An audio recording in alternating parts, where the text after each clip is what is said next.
J'en ai connu des charmeurs dans ma vie. À commencer par mon excellent ami Marcel Pagnol. Mais des charmeurs comme Sacha Guitry, je crois qu'il ne s'en fait plus. C'était en 1950. Je venais de tourner Meurtre, c'est un film que j'ai beaucoup aimé. Avec mon physique, je me suis permis de jouer un rôle d'assassin. Mais attention, un assassin qui tuait sa femme par amour. Mais c'était un assassin quand même. Et le public a marché. Seulement, je sentais bien qu'avant de reprendre mon emploi habituel, il fallait que je me fasse quelque chose d'inhabituel. Entre l'assassin et le comique, il fallait une transition. C'est alors que mon téléphone a sonné et que j'ai eu Sacha Guitry au bout du fil. Je le connaissais un peu, mais entre le comique marseillais que je suis et le prince parisien des boulevards qu'il était, il n'y avait pas, comme dit l'autre, d'atome crochu. Je voudrais bien pouvoir imiter Sacha Guitry, mais je n'ai ni l'accent ni le style. En tout cas, sa voix au téléphone, c'était quelque chose d'extraordinaire. Rien que l'avoir au bout du fil, ça valait une fortune. Allô, monsieur Fernandel? Oh mon Dieu, quelle joie! J'allais mourir, vous me sauvez. Je sais combien votre temps est précieux, mais il faudrait que je vous voie d'urgence. Sans vous, je ne suis plus rien. Vous accepteriez de me rencontrer? Oh, soyez 1000 fois remercié, je vous attends. Mon sauveur. Au revoir. Et quand je me suis trouvé en face du maître, j'avais le cœur qui battait, la bouche un peu sèche, et je trouvais plus difficilement mes mots que d'habitude. Il était en robe de chambre, parmi les objets précieux, garantis d'époque. J'avais le sentiment d'être reçu par un évêque. Et d'abord, il avait une grosse bague au doigt, et pour un peu, je lui aurais embrassé la bague. Et il me regardait avec ravissement. Ah, mon Dieu, c'est vous, quelle chance que je vous touche, c'est merveilleux. Je vous attendais depuis toujours, Fernandel. Cher Fernandel. Moi, on m'admire, vous, on vous aime. Il devait quand même en mettre un peu trop, parce que là, je me suis ressaisi, là, il jouait dur, là. Dur. Je le regardais, je l'écoutais, j'étais au ciel, mais j'avais quand même gardé les pieds sur la terre, et je me disais, mais j'en ai rencontré des bazarettes dans ma vie, mais des bazarettes comme lui, où je croyais que c'était pas possible. Pour pouvoir en placer une, il fallait attendre qu'il tousse, et je vous le précise, il n'était jamais enrhumé, donc il toussait jamais. En gros, il avait le rôle principal d'une pièce de lui à me proposer. J'ai accepté tout de suite.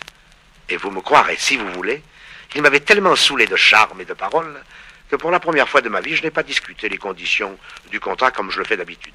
Je n'ai même pas voulu savoir le sujet de la pièce qu'il m'a raconté plus tard. Et j'ai bien fait. C'était un sujet assez mince. La pièce s'appelait « Tu m'as sauvé la vie ». Des mauvaises langues, après quelques représentations, on dit en parlant de moi, ce n'est pas « Tu m'as sauvé la vie », c'est « Tu m'as sauvé ma pièce ». En tout cas, la pièce a fait 200 représentations et on en a tiré un film.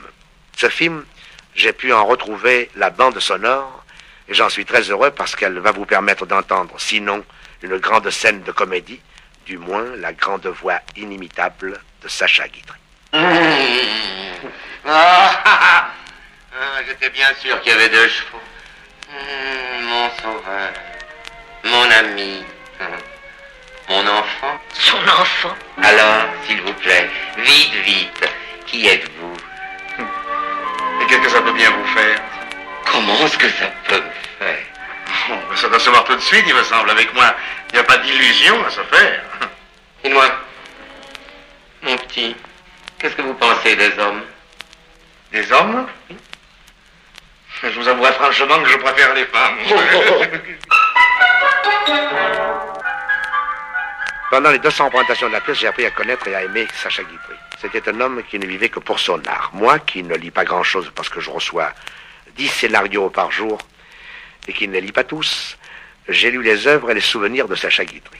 Je ne sais pas grand-chose des lois du théâtre, je joue d'instinct. Mais quand je lis Sacha Guitry, j'ai l'impression qu'il me fait pénétrer à l'intérieur même de mon métier, qui n'est pas tout à fait le mien, puisque moi, je suis surtout du cinéma et du musical.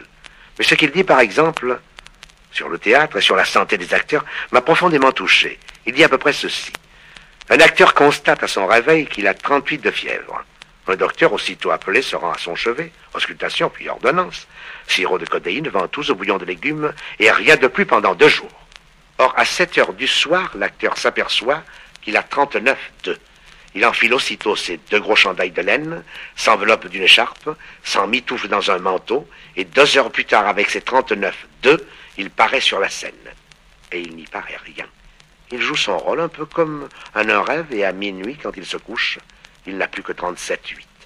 Je crois que nous avons, quand nous sommes souffrants, l'exclusif privilège d'entrer vers 9 heures sain dans la peau de notre homme, qui, lui, n'est pas malade.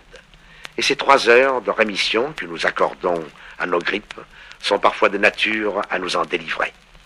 1000 personnes qui vers nous tendent l'oreille, il n'y a pas d'auscultation qui vaille cela. 1000 personnes battant des mains, il n'y a pas de friction qui soit plus efficace. 1000 personnes qui sont là, qui vous approuvent et qui vous disent « à demain soir », quel élixir de longue vie. Nous devons jouer étant malades aussi longtemps qu'il nous est possible de le cacher au public. Cette comédie-là, il faut la jouer aussi. C'est cette comédie-là qui fait qu'un jour un médecin de valeur a dit à mon père « Monsieur, je crains que vous ne soyez un bien portant imaginaire. » D'autre part, nous ne devons jamais oublier que Molière est mort maquillé. Quel est le comédien qui ne l'envierait pas?